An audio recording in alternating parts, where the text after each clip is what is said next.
we come to question 2, which is as follows. Evaluate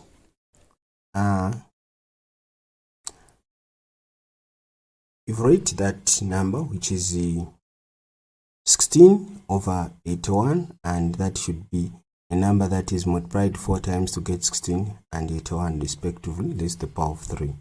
Okay, so what we can do is now is we can write that expression. Let me just write it down here.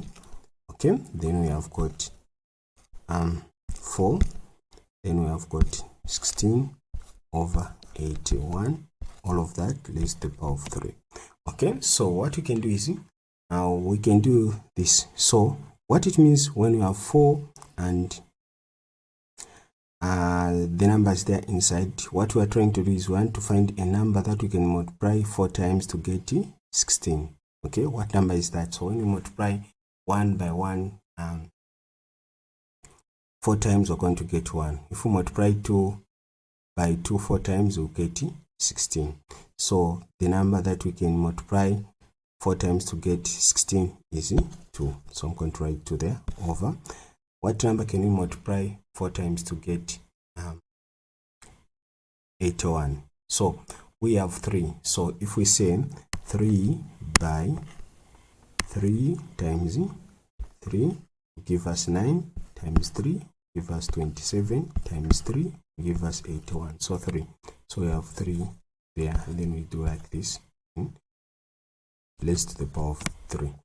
Okay, so what we do now, we distribute the power. So we see 2 raised to the power of 3 over 3 raised to the power of 3.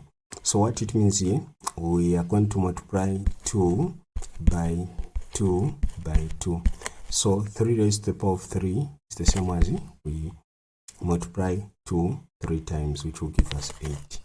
Okay, then remember we distributed the powers, which is 3. There are 3 raised to the power of 3. That means we multiply 3 times 3 times 3, which will give us 27.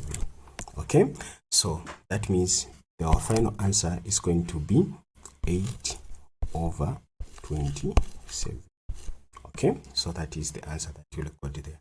Okay, please, unless if my explanations are not clear, you can still ask in the comment section. If you find that my explanations are not all that clear, you can ask in the comment section. I'll be glad to explain to you.